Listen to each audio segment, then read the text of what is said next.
preview edition of Pucks Across Borders on Total Apex Sports and Sports Addict Live, brought to you by the one, the only First Round Collectibles. Right now, with our promo code Sports Addict, get 10% off whatever sports card you want in the entire First Round Collectibles store. They have an ongoing sale up to 50% off dozens and dozens of cards. And with our promo code Sports Addict, not only do you get 10% off of regular priced items, but sales items as well. Do the math. 20 becomes 30, 30, 40, 40, 50, 50, 60.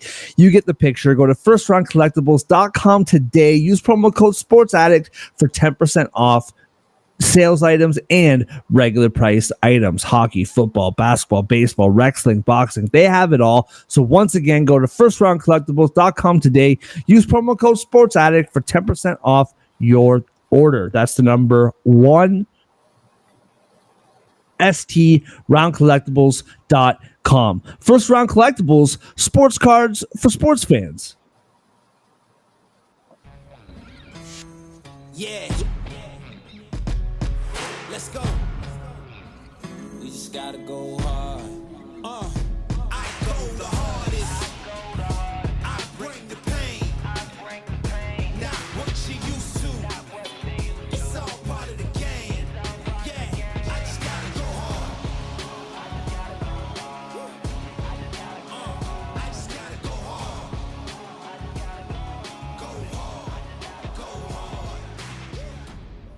Yeah. Oh yeah. And welcome to this Wednesday and Thursday betting preview edition of Pucks Across Borders on Sports Addict Live and, of course, Total Apex Sports. Good to be with you. As always, I am Mark Sauter, and with me, my main man, Andre.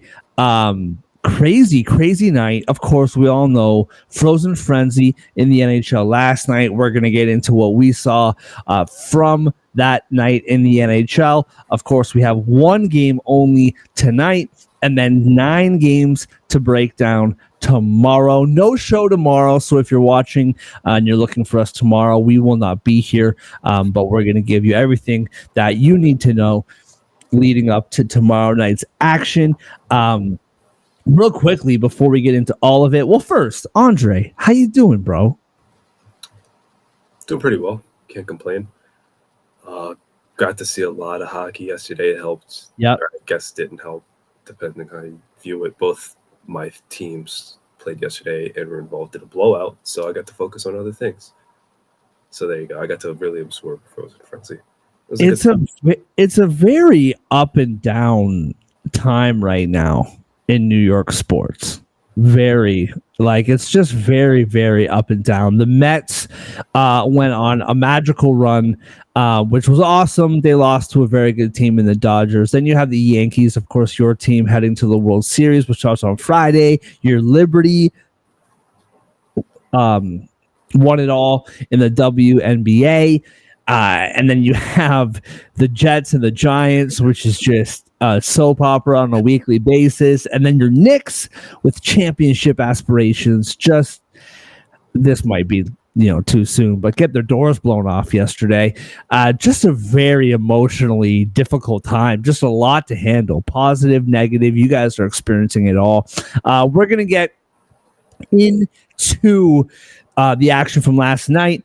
Before I ask Andre about his takeaway and share with you mine, we'll just quickly run down what happened last night in the NHL. The Toronto Maple Leafs, after I sat here and told you they played their best game in a decade, they promptly get destroyed the next night by the Columbus Blue Jackets 6-2. The Capitals beat the Flyers 4-1. The Wild, you called it, man. I can't remember what I said about that game. I feel like I called the Wild too, but you were really confident about this one. The Wild beating the Panthers 5-1. And quite frankly, it was 2-0 after the first period, but the Panthers were never in that game. Was not Bobrovsky's night, and the Wild win 5-1. The Lightning, after getting trounced by Toronto the night before, they go into New Jersey in a wild game, 8-5. The Lightning beat the Devils. The Stars lose 4-2, ruining everybody's 16-game parlay right off the hop. 4-2, Sabres win. Rangers beat the Canadians 7-2. The Red Wings, in a historic effort, beat the Islanders 1-0. They have 11 shots on goal. I believe what I heard this morning was the fewest amount of shots that the Red Wings have ever had in a win, which would make sense. 11 shots on goal. You only get one goal and you still win the game. I found this next stat kind of hilarious. This is the first time that the Islanders have lost a game giving up 12 or fewer shots. The first time since 2007, which means that they've done this before. I found that hilarious. And of course, the 2007 Islanders have nothing to do with this current Islanders team. So it has nothing to do with the players on it. But I just found that funny. The first time since 2007, my first thought was, wait, this has happened to the Islanders before? That's awful. I would love to go through every franchise and see how many times you've lost a game giving up 11 or fewer shots. The Jets, the perfect Jets, go into St. Louis. Not a very strong first period, but they bounced back and they won the game 3-2. Then you have the Canucks. I know it's just the Blackhawks, but the Canucks needed to keep these good times going. They get the win 6-3 in Chicago. Then the Avalanche. Talk about keeping the good times going.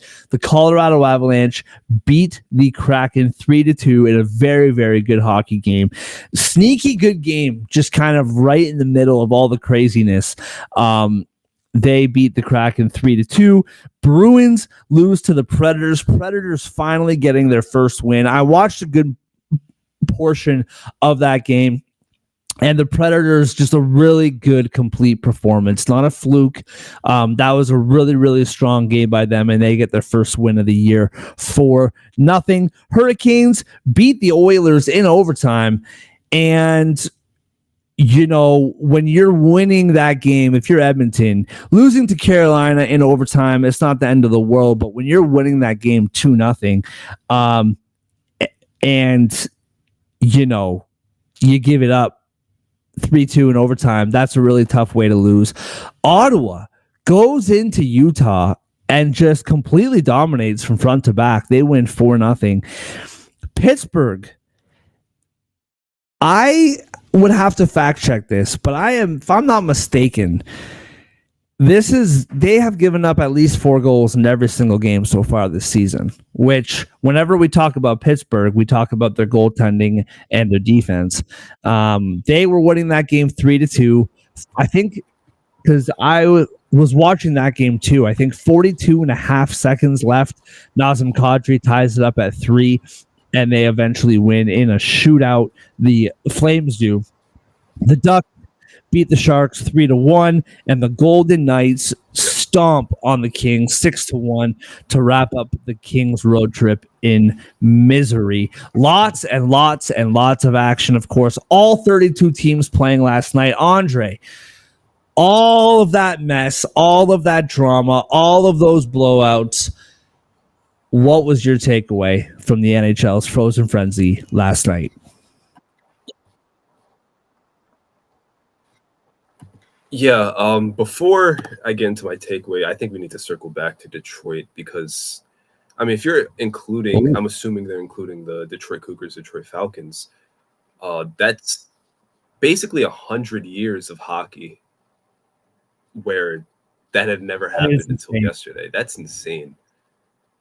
So I guess kudos to them for fight, and the Islanders should be embarrassed, not only because it happened, but because it's happened before. Like, seriously? That's crazy. Yo, hold on. I wasn't expecting Sorry, one that. second. But my takeaway... I just thought of this. I was thinking about this last night, actually, when the game was over and I saw the final score. Of course, there's so many games on. I didn't watch all of them, but I'm keeping my eye on everything. You said it yesterday. Or, no, because we did the preview for the first half of the games on Tuesday or Monday, rather. Sorry. You said it, man. You said based on the trend, the Islanders will score 0 goals. That was the trend. You said it. And that's exactly what happened last night. You said that on Monday yeah, they're because they alternating score 4 shutouts. goals, score 0 goals, score 5 goals, score 0 goal, whatever the trend was.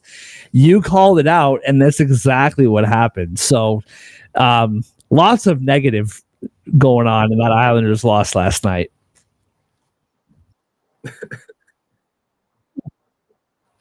They deserve it. F 'em. My takeaway is about the Flyers. Yes. Another team kind of lifeless offensively. They have nothing going for them. 2 home games now. After that Pacific Northwest road trip to begin their season, shut out by the Canucks, 1 goal against the Capitals. And then you look at their shots. I guess they had 28. No, that's wrong. They had 26 against the Canucks. So not terrible. But then they followed up with 18 against Washington last night, a team they have to play again today.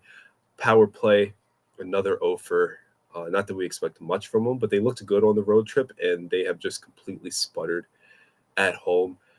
It's really weird that this is following the trend from last year where the Flyers uh, don't have as much life at home, particularly offensively. And I think by the end of the year, they rounded into form, figured it out. But for most of that 2023-2024 season, they were more reliable on the road.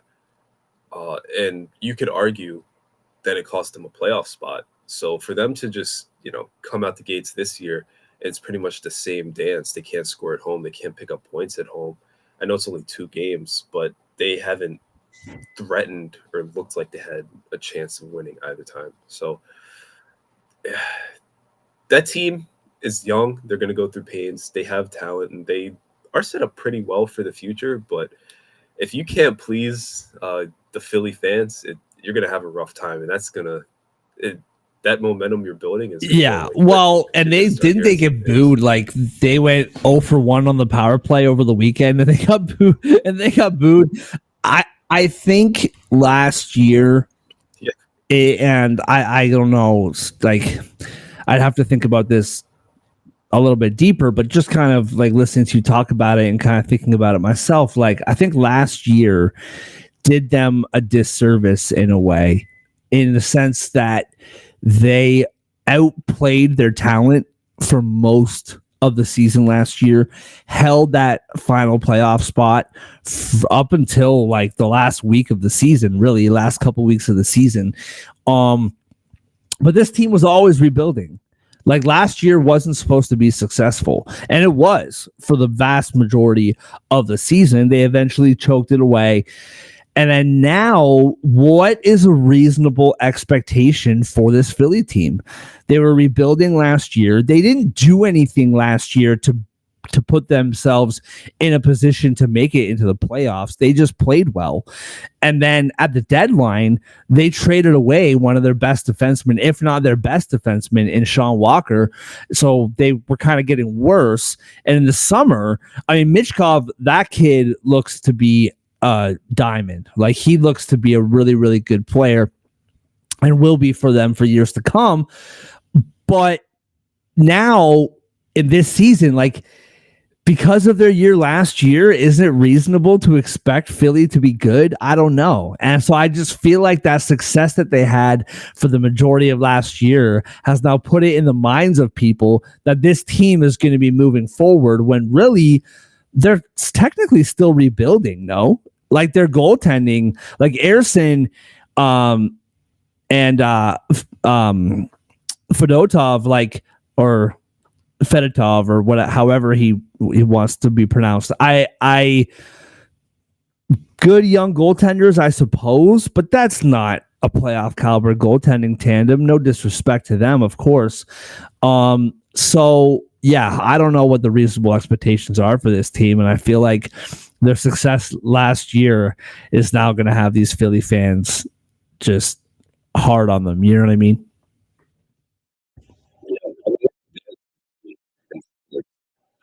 Yeah, I mean, it's a dance you see in sports pretty often, honestly.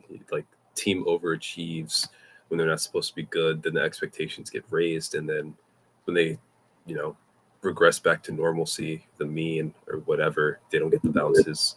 And then it's like, oh, they weren't last year's team. Why can't they do this? We've seen them do this. And it's, they weren't supposed to be where they were last year. They kind of willed their way there. But this is who they really are. And you have to maintain the same patience. I don't think Philly's a place that has that same patience, especially with the way the rest of their teams are going right now. So it's tough. It's a demanding place to play.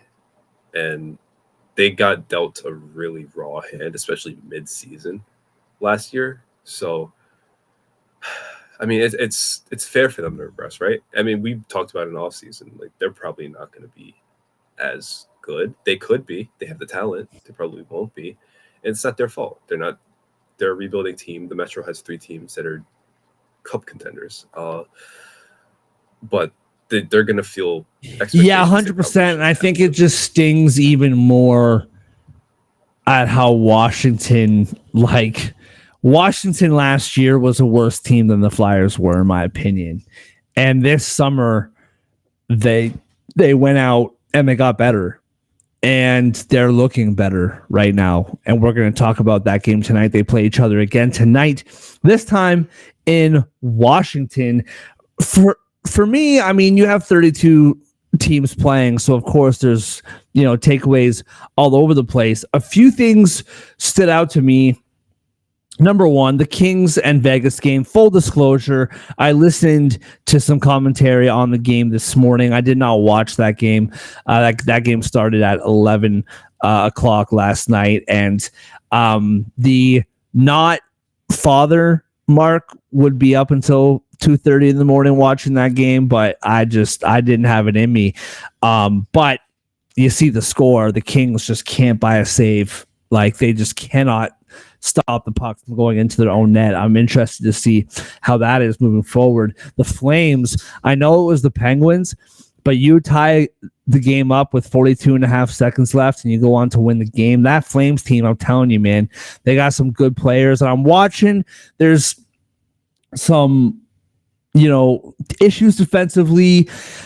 I was thinking about this, and this is probably a conversation for another day, but you have Weegar and Anderson, Mackenzie Weegar, Rasmus Anderson.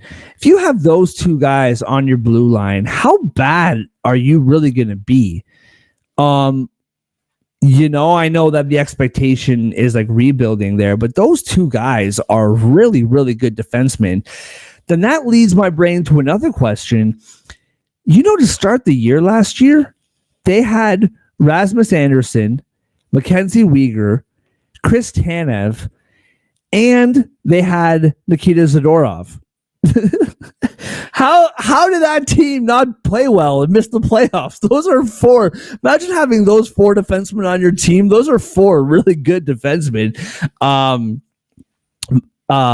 Mackenzie Weegar, one of the better offensive and Noah Hannafin too. They had Hannafin too on the team. So how did that defensive core not win games in Calgary? I don't know what happened there, but Calgary continues to be a team of interest. And so I'm kind of cheating, throwing out, 2 things that I saw last night, but I know I talked about this Monday morning. That Central Division to me, Andre, just continues to be extremely fascinating. Like, you have Winnipeg. They win again last night, 6-0 to start the year. Believe that's the best record they've had to start a season. That would make sense. 6-0, 12 points, leading the Central Division.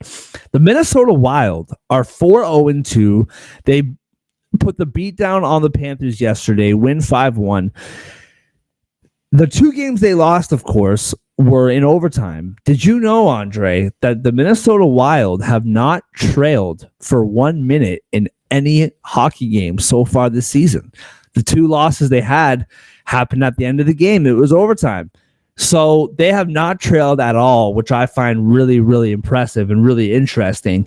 You have Dallas, who's a really, really good team. Obviously, they lose to Buffalo. That's a tough one. Buffalo played really, really well last night. So and then Utah, they had a bad game last night. Sorry about that. Utah had a tough game last night. That's going to happen. They just couldn't get a goal, right? And Ottawa, they're going to score goals. We talked about this yesterday. Ottawa's going to score goals. St. Louis, they pushed the Jets to the brink yesterday, the perfect Jets, the juggernaut Jets. They pushed them to the brink yesterday. But you're playing Connor Hellebuck, man. And it's going to be tough to get more than 2 goals against this team. That's just the way it is. Colorado coming on strong now. We talked about this yesterday, too. We want to see Colorado beat a good team. Okay? You go 0-4 to start the year. You beat the Sharks. You beat the Ducks. Good for you. You need to play a good team. And turns out Seattle looks like a pretty good team. And they win last night. And then, of course, Chicago and Nashville finally gets their first win of the year. It's really interesting, man. Really, really interesting, this Central Division. Lots of storylines in it early on. And it looks like what do you think, man? Winnipeg, Minnesota, Dallas, Colorado, Nashville, Utah, St. Louis. All those teams might be competing for a playoff spot by the time March comes around, which is just absolutely fascinating. Yeah, that division is, the best of times and the worst of times, to quote Charles Dickens, so far in this season. Yeah. But, when we talked about it before the season, even, it was kind of a division where we had our top 3 and they were pretty much the same, or our top 4 even. But about 5 through 8, we were like, we could see this team making the playoffs. This team could be competitive. You ruled out the Blackhawks right away. I ruled out the Blues right away. But even then, I think for both of us, it was like, there's a path here. It's not like the Ducks. It's not like the Sharks. These are teams that could to the last wild card. It would be crazy. I think we're kind of seeing that early on.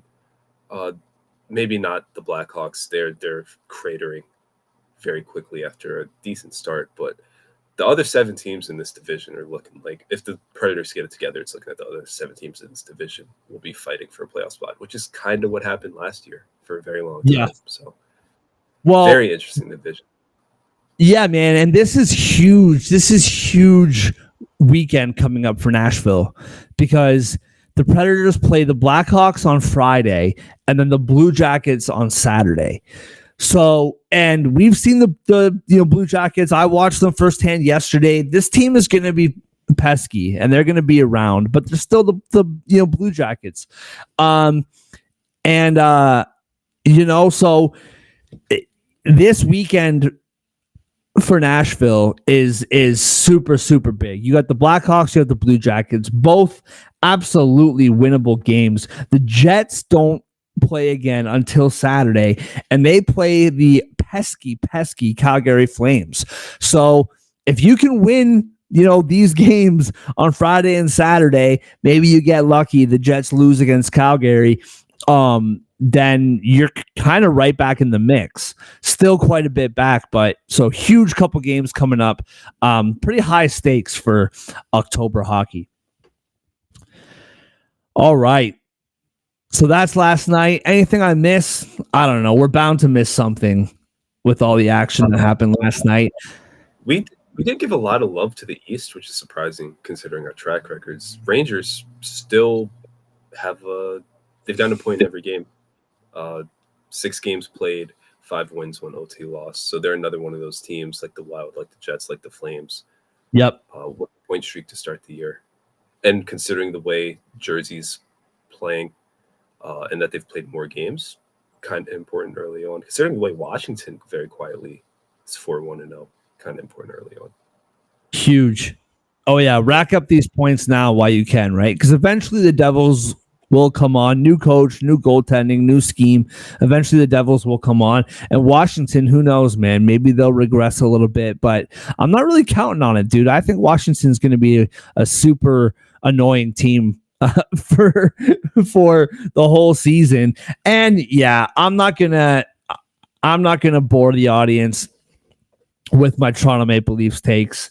Not a great game last night. I wrote an article this morning for TotalApexSports.com. If you want to know my thoughts, go to TotalApexSports.com and check out my article about the Leafs just, making the whole city of Toronto talk on Tuesday morning how this team is different and this is different, including me. This is different. And then do the most Toronto Maple Leafs thing ever and get stomped by a team that you're way better than, and it wasn't even close. Not even close.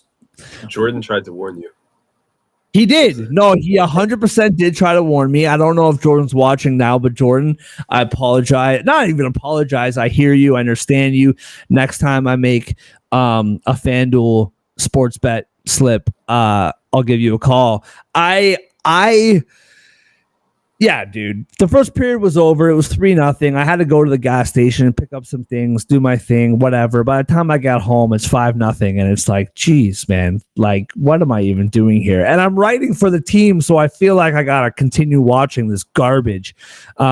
And anyway, you want to know my thoughts, go to TotalApexSports.com and check out my article on the Toronto Maple Leafs performance from last night. All right, let's move on. We got lots to get into as we start to not wrap up the show, but as we progress in the show, whatever. Here we go. Philadelphia at Washington. The Philadelphia Flyers plus 126 on the road. The Washington, that's now plus 125. Slight movement here. Washington Capitals now minus 150. Plus 1.5 for the Flyers is minus 200. Minus 1.5 for the Capitals is plus 164. The over is 5.5 at minus 142. And the under is plus 116. Andre, what do you got here, bro? Yeah, we've spent a lot of this episode already kind of bashing the Flyers. Yeah. Kind of rough, and we've bigged up the Capitals, so it's going to be really weird here that I'm picking the Flyers to win. Oh, interesting. They're on a 5-game losing streak. It has to end at some point. I know Torts is ripping into them. They're better on the road. They don't have the pressure of their fans. They just played this team yesterday. It's hard to sweep at home and home, especially when it's on a back-to-back. If you're talking about Washington's side, it's going to be another low-scoring game. I took the under yesterday. In my mega 16-leg parlay. It hit pretty comfortably. Got kind of dicey in the third period, but it hit pretty comfortably otherwise. I'm taking it again. These aren't teams that are built to outscore everybody. These are teams built to slow the game down, hunker down, limit shots, keep it tight, give themselves a chance. Charlie Lindgren did start for the Capitals yesterday. I know their backup goaltending situation is a lot better than it was last year, but it's still a backup situation. I think that bodes well for the Flyers. They need to get back on track. They need to bounce back. I don't think the Capitals are a team that's going to have very many 5-game winning streaks. They already have a 4-game winning streak going right now. The offense, they have 3+ goals in every game. I think they're due for a dud. Philly's PK, you already know it's lethal, so that's a good start for them. I like the Flyers here in a low-scoring game. Yeah, I'm kind of going the opposite way, just because to me, I don't like the minus 150. Obviously, that is a little bit juicy. I'm looking at Washington minus 1.5 at plus 164. I'm looking at it. I don't know if I totally love it. I do really like the under, especially at plus money, plus 116. I'm right there with you. And what I'm about to say might seem like I'm countering my take on the under, but I don't think I am. The big thing for me with Philly is this goaltending situation. I don't trust it yet. I don't. And I know, like you said, Logan Thompson, technically a backup situation, but I feel pretty strongly that this is going to be basically a tandem all year long. I would be shocked if Charlie Lindgren, as good as he is, like, he would have to play at his MVP Hart Trophy, caliber that he did last year, and Logan Thompson would have to be like average in order for Charlie Lindgren to play 50, 55 games. I feel like they're both going to play 41, maybe, 45 and 30, whatever the math is. I feel like it's going to be basically a tandem all year long. And if you're asking me, Fedotov or Logan Thompson, I'm taking Logan Thompson all day long. And I just feel like on a back-to-back, I know that Washington won pretty handily yesterday, and I know that you're right. Philly historically does play better on the road. It's just that goaltending for Philly really concerns me. And for that reason, I am leaning towards that Washington -1.5, but even more so, I love the under. I do think, even though the goaltending scares me, I'm just saying Washington's going to score more goals than Philly. I don't think it'll be a really high scoring game. I just think that Washington is going to be able to win. That's all I'm saying here. So I'll take the under at +116 with the slightest of leans on the -1.5. We have some breaking news. We are going to talk about Utah later on in the show, so we'll keep this short and sweet, but just so I don't forget, it's right in front of me now. So just before I forget, Sean Durzi, we talked about, this is a reason why I liked Ottawa last night, was Sean Durzi and John Marino out with injury. Sean Durzi will be out for 4 to 6 months after shoulder surgery. The two hardest words to say back to back, by the way, shoulder surgery. And John Marino will miss 3 to 4 months due to lower back surgery. So that is a huge blow to a Utah team that's looked really, really good. And I know that they added Sergachev over the summer, but those two players are really important back there. So no Sean Durzi for 4 to 6 months and no John Marino for 3 to 4 months for Utah. And we'll talk about them playing Colorado on Thursday later in the show. For now, we do jump to Thursday, where the Dallas Stars play the Boston Bruins in Boston. -114 are the Dallas Stars. No love for Boston here. Boston is -105. -1.5 for Dallas is +220. +1.5 for Boston, -275.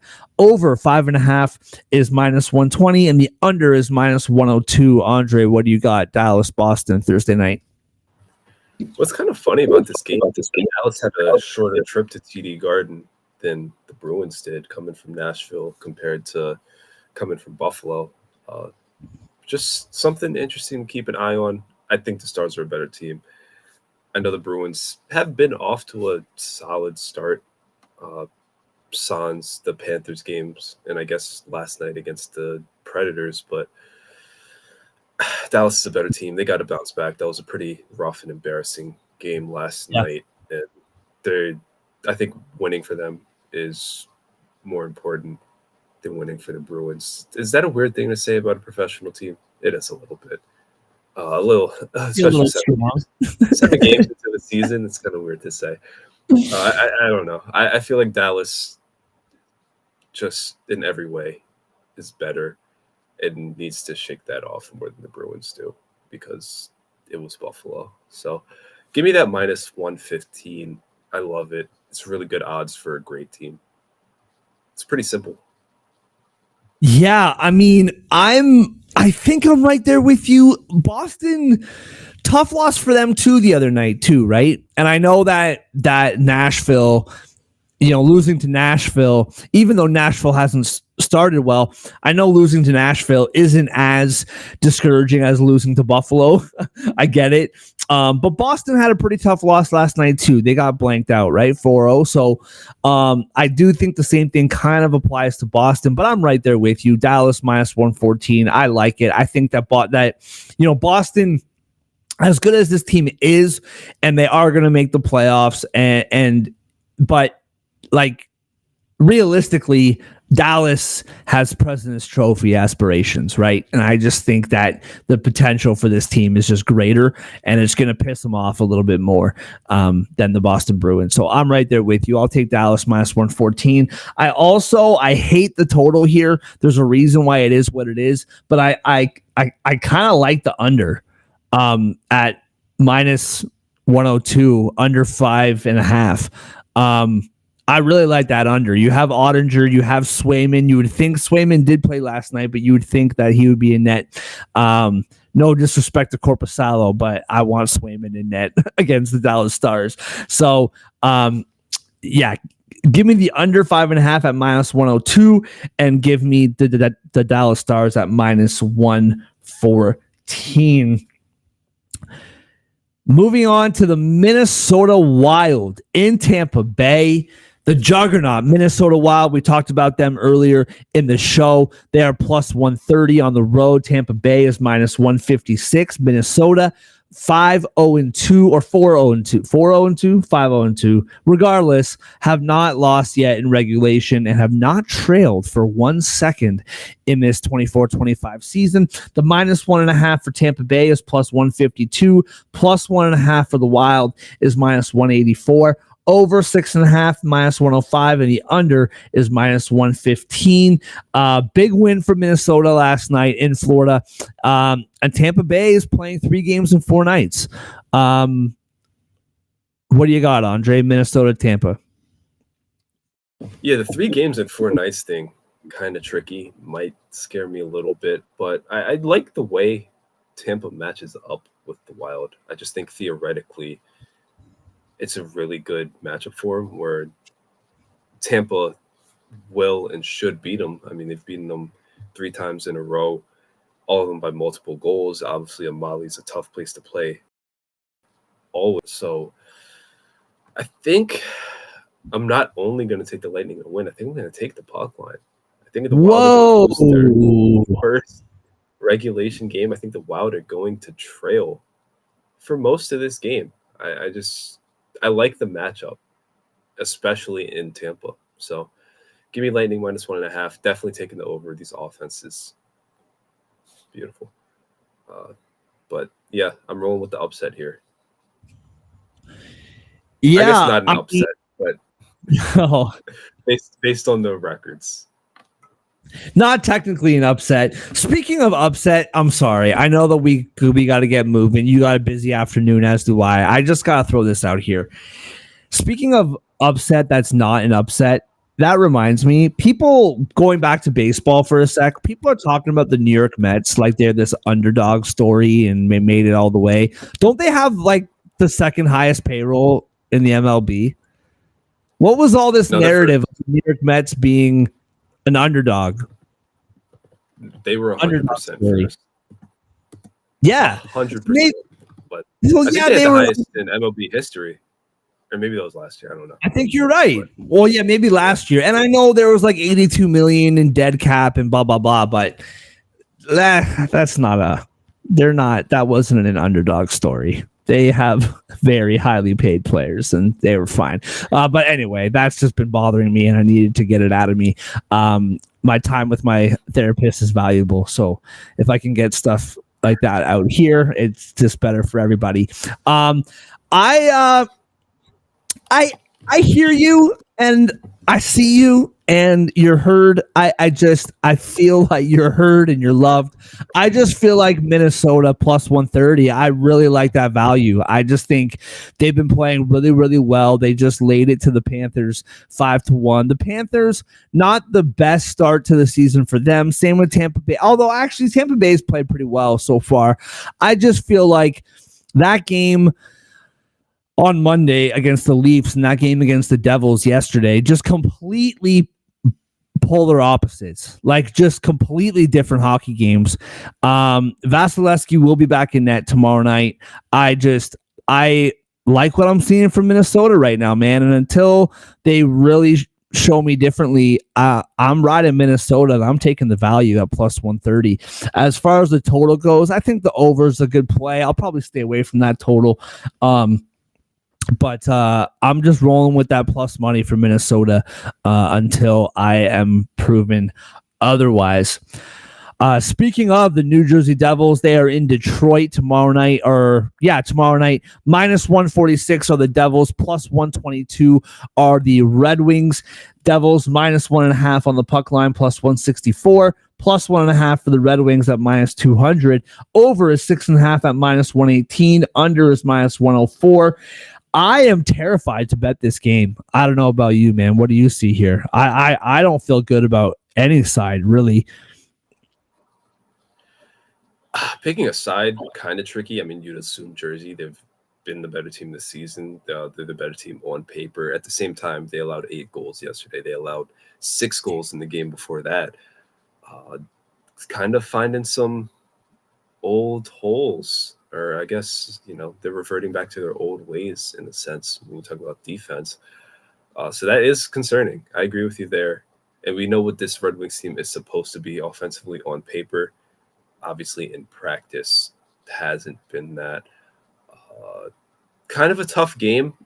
I think I'm going to take the under and shock the world here, though. Maybe a roll of the dice, but the Red Wings, besides that Nashville win, not really scoring.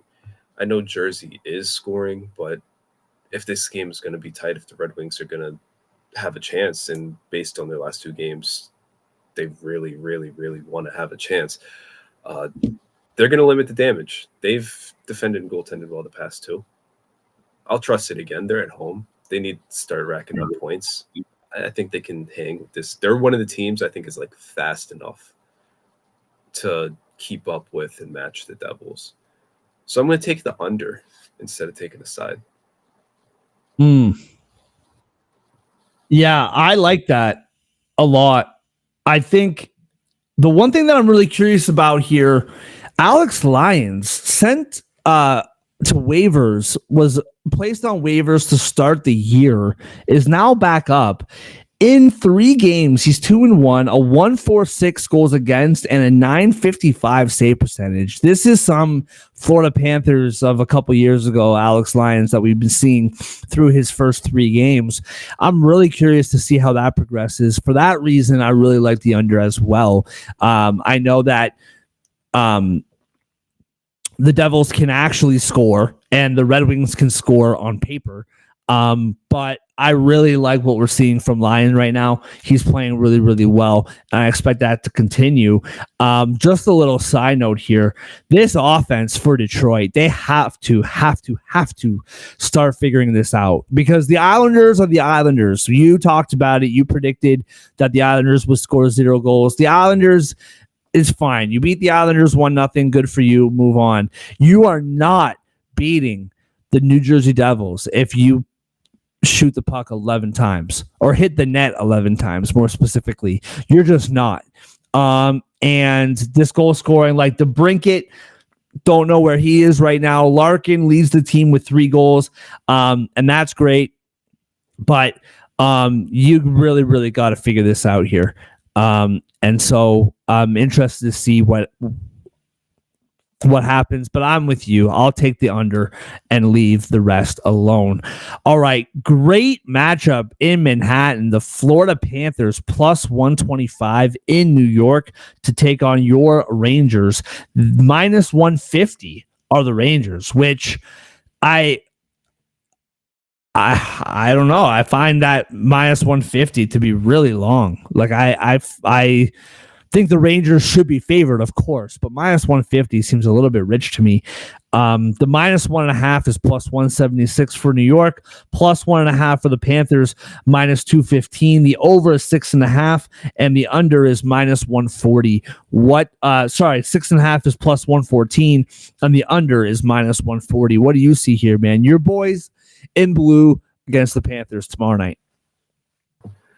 Barkov still out, I believe. That's a big blow. It's going to be weird because I trust this Rangers team against everybody. You know that. I feel like the Panthers, though, I know it's early, but I'm tired of saying that.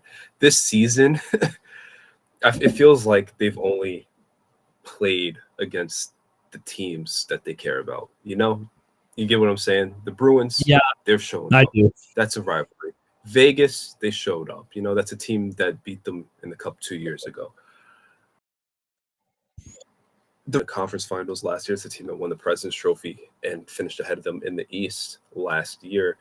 That's a measuring stick game, not necessarily a rivalry, but one where it may decide the East again. So I feel like this game where the Panthers play out, bring their best, whereas they seem to be coasting against a lot of these other teams. At plus 125, and with the way these matchups have gone in recent memory, I think the Panthers money line is a pretty good play here. Pains me to say it, but as a betting man, that's probably the smart thing to do. I know the Rangers are buzzing, but you can't win them all.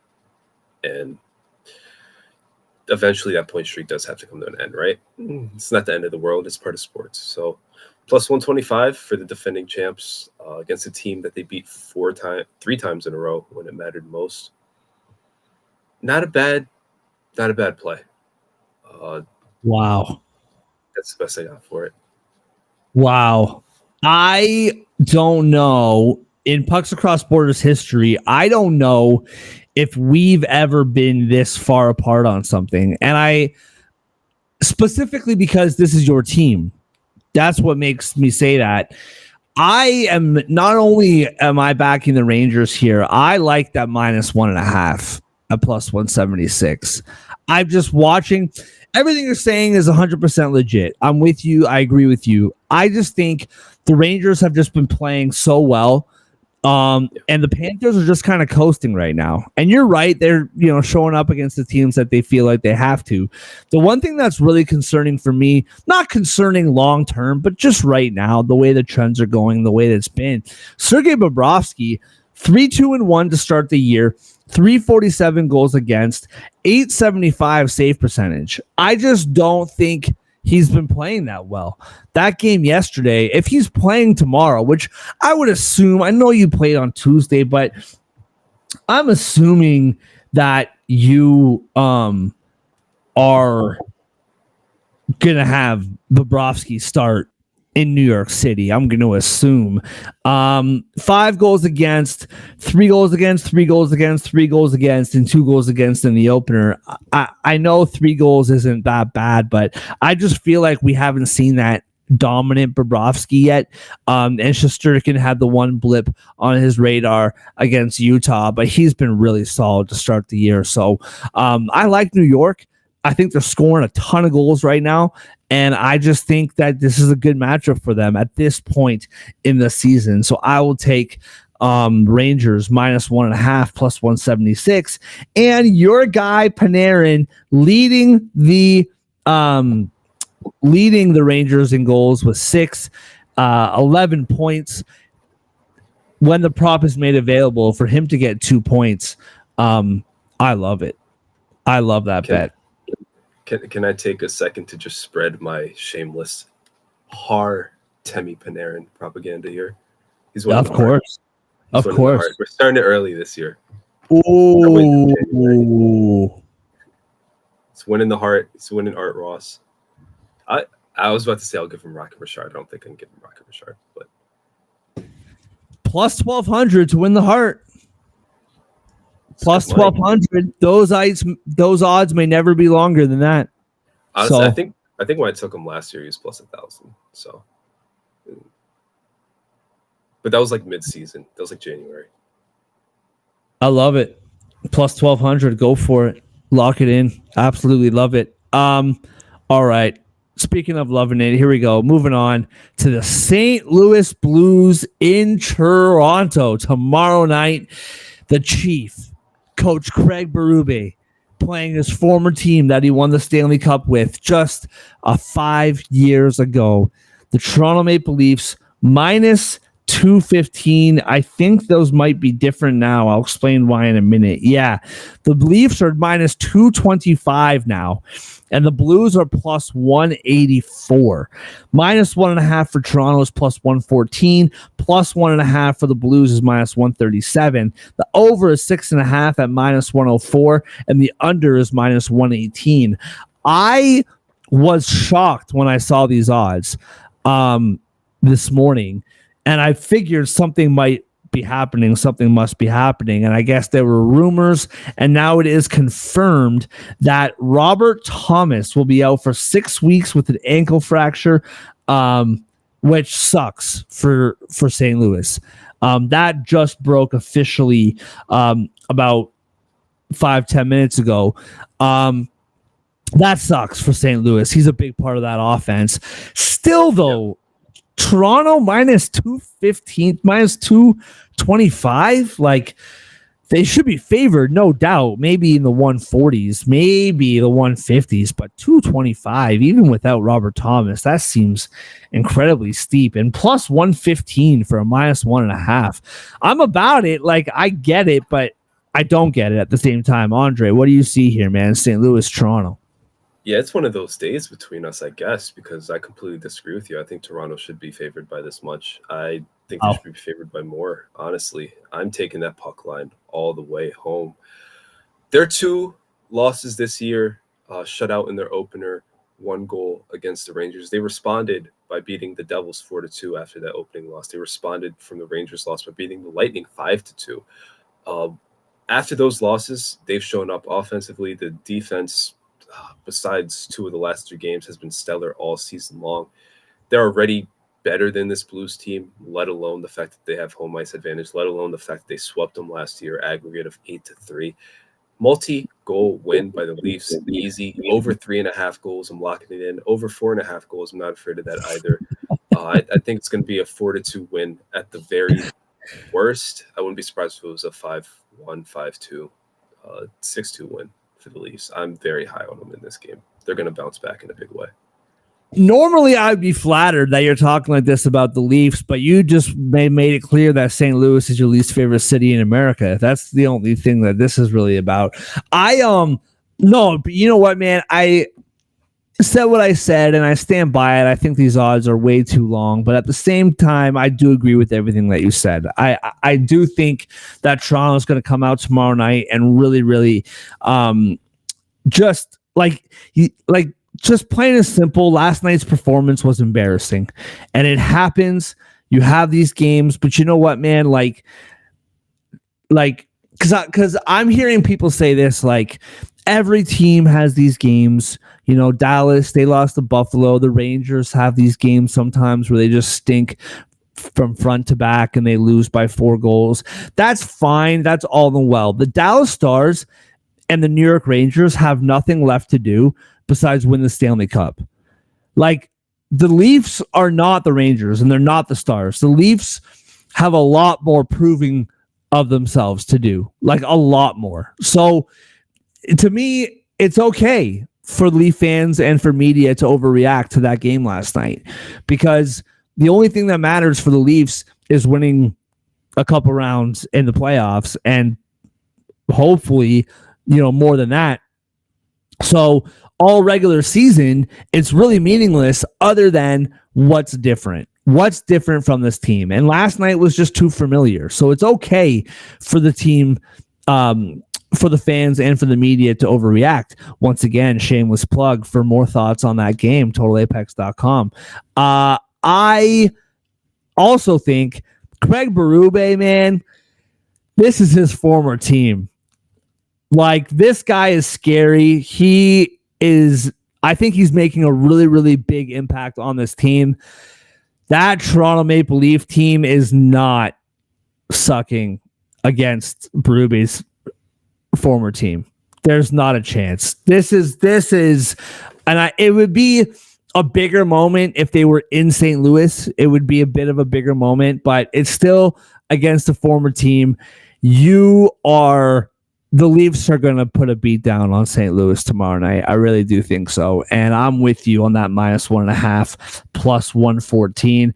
I like the over 6.5 at plus 100. The only thing that I'm sketched out about taking the total here is we don't know who's starting in net for Toronto tomorrow night.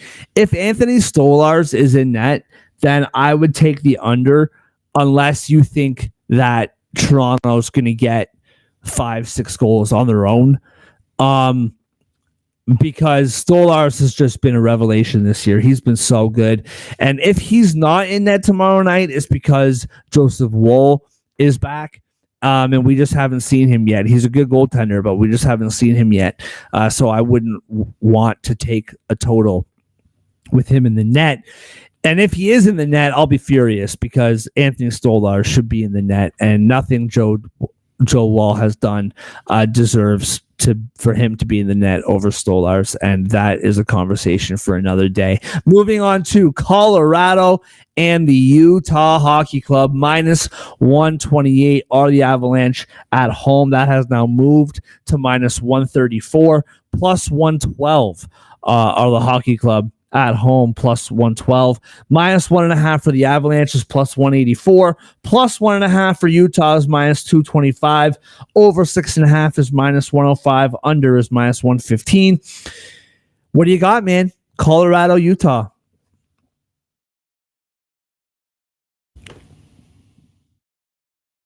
You're muted, bro. Or I can't hear you. Some. Once a show. Once a show. That's all right. Once a show. What? Once a show.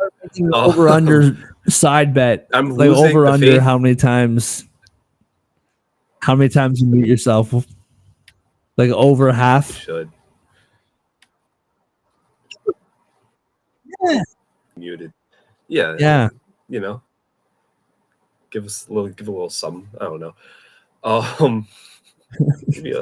Maybe a nice card from first round collectibles, you know, a little Grimace card. That's actually a great idea. I was thinking I'll like sign my show notes, and a first round collectibles card is probably better. I mean, the show notes, you don't need them again, right? You know, they could fetch. No, they're worthless to me, but they could make somebody else millions. Sorry, bro. What do you got? Utah, Colorado. Absolute gold in there. The faith that Utah had built up in the first week of the season, right, quickly diminished, whereas Colorado quickly restoring faith. I know 2 of their wins were against bottom feeders, but that Kraken win yesterday, that was a good one in every sense of the word. So am I afraid to say they're back? I'm not afraid to say they're back, especially not with Cale Makar leading the league in points all alone with 14 after last night's performance. So they're clicking, they're rolling. Utah is not, and we know Utah has had issues stopping the only 2 games where they did allow at least 3 goals, and one of those was against the Blackhawks. So Colorado's offense is too good to do stuff like that. I'm taking that money line. I like the odds. I'm not going to get too fancy with them because I don't think they're playing well enough just yet. They haven't restored my confidence enough for me to start taking Colorado puck lines and 60-minute lines and whatever. But I think they're going to win. I think they're going to score plenty, over 3.5 goals for sure, maybe even over 4.5 for them as well. I like them in this one, pick up a 4th straight win. Yeah, I'm right there with you, man. I'm taking Colorado minus 134 as well. And I'm also like, maybe I'm overthinking it. Same with the Philly goaltending situation. Maybe I'm overthinking it, but I'm looking at that minus 1.5 pretty heavily. I think a little bit more than you are with that plus 184.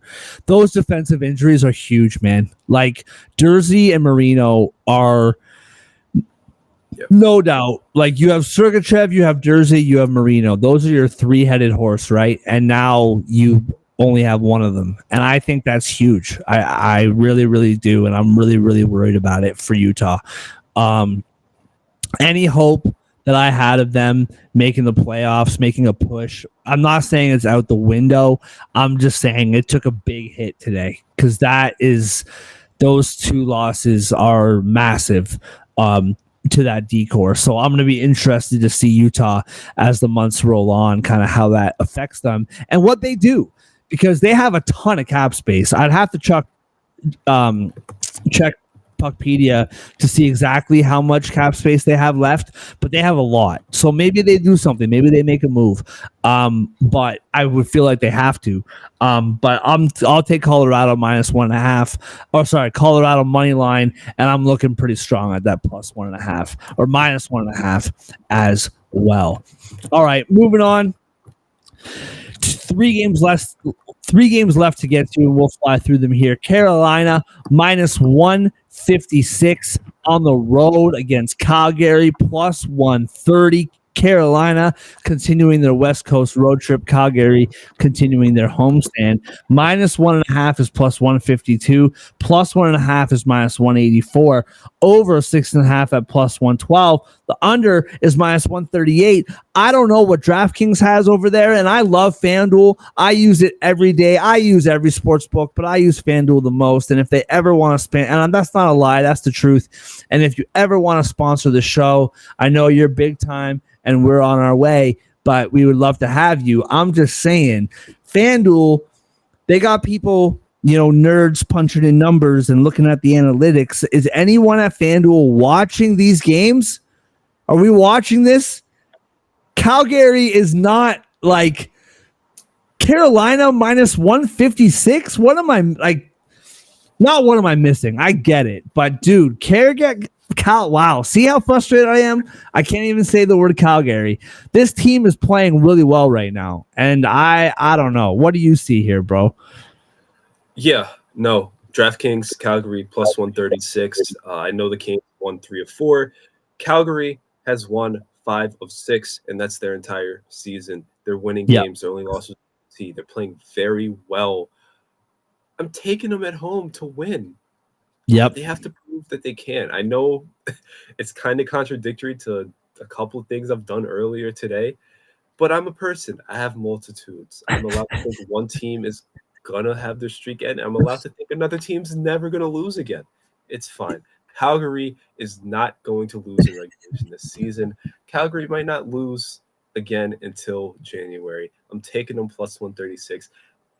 As far as the total, they have it set at 6 right now. Both teams are pretty much putting up 3+ goals every night. I love it. Give me the over on that one. Yeah, and the fact that it's +112 as well, I really like that too. And I'll tell you something, man.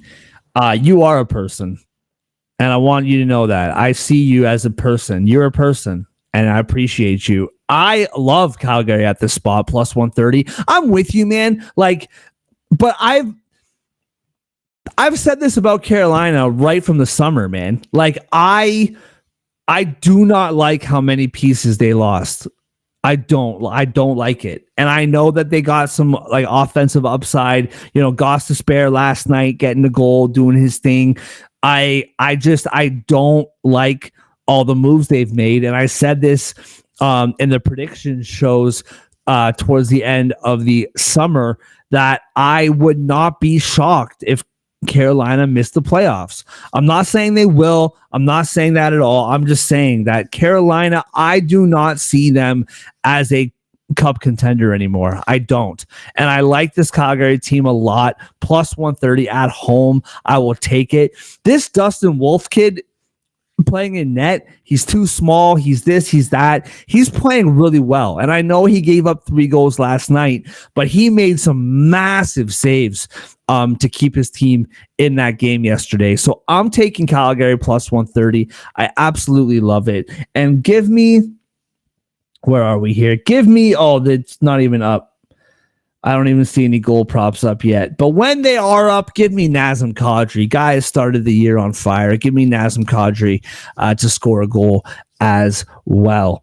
All right, moving on. The Winnipeg Jets are in Seattle. The Jets -128. Seattle +106. Those odds have shifted slightly. -132 now are the Jets, and +110 are the Kraken.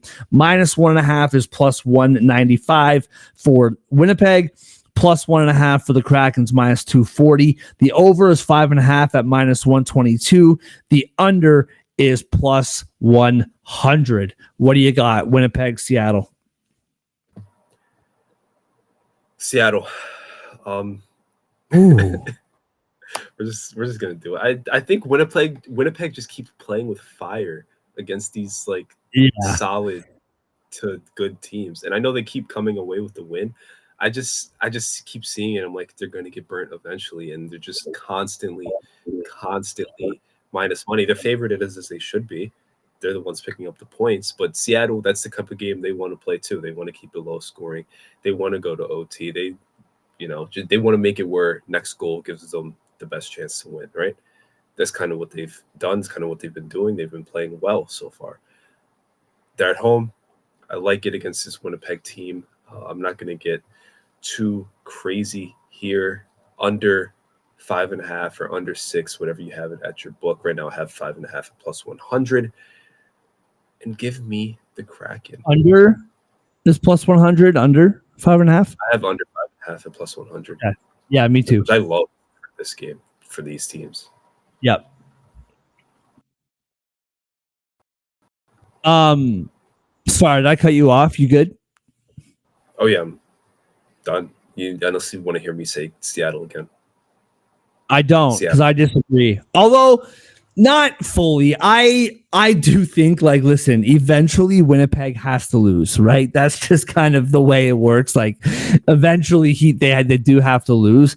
I just don't like betting against it right now, man. Like, I feel like not only until they lose, but until they play a completely awful 60 minutes, I just don't feel comfortable betting against them.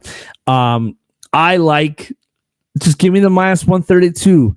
It's a little bit pricey, I suppose, but I like the minus 132. I like those odds. Connor Hellebuck has been playing absolutely awesome. Kyle Connor's scoring in 4+ games, or is it 3 straight or 4 straight to start the year? Mark Scheifele is scoring. They're getting depth scoring. I think Perfetti is really starting to come around his game.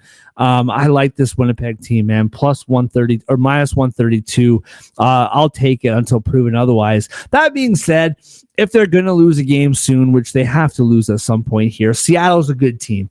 And you were higher on them at the start of the year, but after watching them, I actually really like what I'm seeing from Seattle.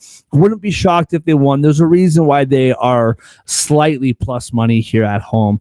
But I like Winnipeg to win again tomorrow night. All right, one more game, and then we'll wrap it up. San Jose, LA Kings, plus 240 are the Sharks. Plus 245 now are the Sharks on the road. Minus 310 are the Kings at home. Plus 1.5 for the Sharks is minus 102. Minus 1.5 for the Kings is minus 118. The over is 5.5, minus 132. And the under is plus 108. Short and sweet. What do you got? There were just so many good games on this slate, and then we have to wrap it up with this. I know. I'm fighting every instinct in me to say Sharks win. The last time they went to LA, they did pull out a 4-3 win. And then the last time they played them, just in general, it was in the tank. They lost 2-1. So part of me wants to just take that Sharks puck line, but gotta be honest here.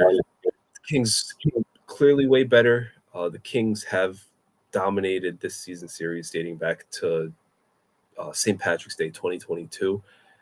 I believe it's 7 of the last 8 games they've won, and most of those were by multiple goals, as you'd expect, because the Sharks are, what do people say, not good. So LA finally back home, finally done with that hellacious road trip to open the season. Their season last year also ended in Edmonton, so they haven't played in the crypt since April of last year. The Lakers literally played in that building before them this season, and they had the Kings had a 2-week head start. So I think the Kings are going to have some juice tonight. The puck line minus 1.5 is only minus 120. Not the greatest odds when you're talking about NHL puck lines, but there's a reason for that. It's because the Sharks are bad, and I don't think they're going to win 10 in a row to open their season this year. I'm sticking to that, but it's going to get dicey. I don't think this game is going to break the streak. So that's what I got. Yeah, I'm with you. Well, I was with you until you started talking about the Kings. I like the Sharks plus 1.5 at minus 102. I really, really like it. And I might do a little late night sprinkle on a plus 245 money line. And it's going to be longer odds by the time puck drops. I'm almost certain of it. This is the deal.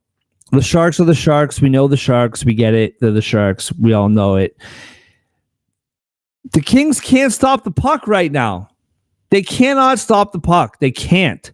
They're unable. And the Sharks, still not a great team. Clearly, they haven't won yet this year. But the Sharks have people who can put the puck in the net now. And I don't trust this Kings team. I don't trust their defense right now. New scheme, no Drew Doughty. I don't like it. And they can't stop a puck to save their lives. I don't like that either. So they gave up 8 against Ottawa, 6 against Toronto, 6 against Vegas. I do not like it. And I am picking the Sharks plus 1.5. And I cannot tell you that I won't bet their money line by the time the puck drops tomorrow night. All right, bro. Let's wrap it up. I know these games are tomorrow. Maybe this is what we'll do. We'll do a same game parlay. I don't know. What do you think? And then just do some pros. I'm down with that. Yeah. Yeah. All right. Cool. Do you want me to go first, or I feel like we have the same I think I know what our family play is for Flyers Capitals. It's the under, right? It's the under. We agreed on that. For sure. Yeah. Okay. What do you got as your best bet for this game? Because we are opposite on who we think is going to win. We are. Very much are, because you said Capitals puck line, right? Yeah. Yeah. And I said Flyers money line. How would you feel under 2.5 goals for the Flyers? They're kind of the under. Yeah, okay. I gotta find that here. Actually, no. I got one I like better. Under 1.5 first period goals. Minus 105. I like that more. Under 1.5. Yeah. I didn't hit C. Love it. Love it. All right. Yeah, I have that at minus 102 here. All right, cool. Waiting on you.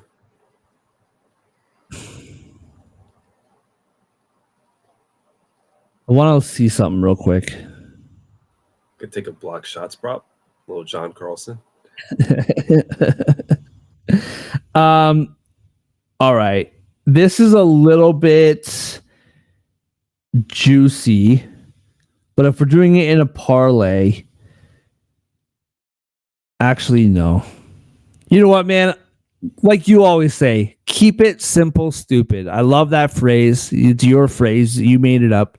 And I'm going to go 3+ shots.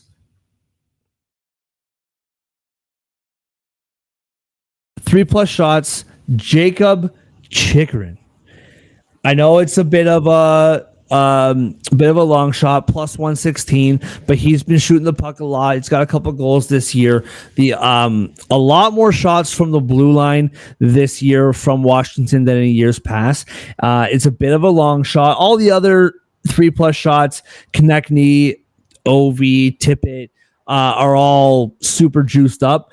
And I think I like Chychrun plus 116 to get 3+ shots on net.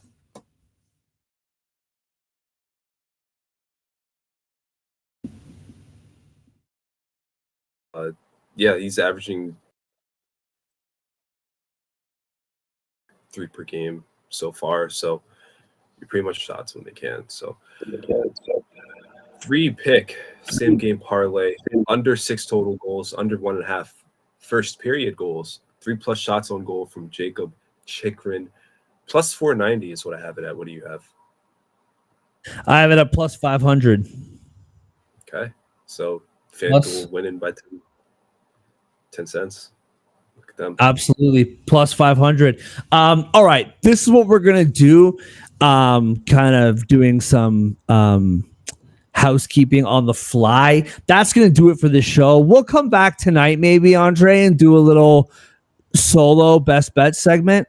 Just do a quick best bets segment for tomorrow. It's almost 1:00. We've been going for a while. I know we both got things to do. So thank you everybody for watching. Appreciate you as always. If you're watching this on a Thursday, then I hope you did well on your Wednesday night bets. And I'm sorry that you missed our best bets, because if you're watching this on Thursday, then you missed our winning same game parlay, and that's super unfortunate. Appreciate you all as always. Shout out to First Round Collectibles right now with our promo code SportsAddict, 10% off every card in the First Round Collectibles store. And shout out as always, Total Apex Sports. Check out, they got a bunch of recaps on the Frozen Frenzy last night.